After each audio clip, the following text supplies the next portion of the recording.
I think, the biggest challenge we've seen with healthcare executives when they look at the arena of e-health is they consider it the internet or the web.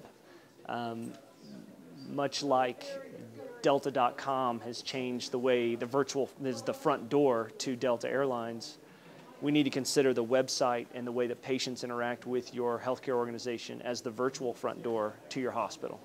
So if I'm a healthcare executive today, I have a strategic plan around patient safety and we want to be committed to healthy communities, etc. I've got to consider what's my plan to interact with individuals on the web. How am I attracting the right physicians? How am I getting their mind share and market share in my community? I think that if they have a plan to achieve that, then they're much better off. A wise person we know says hope is not a strategy.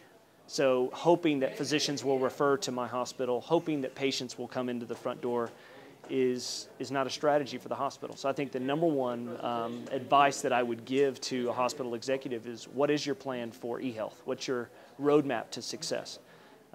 It's really easy to say we've got strategy, but what are the really tactical steps that we're going to get there over the next 5 years?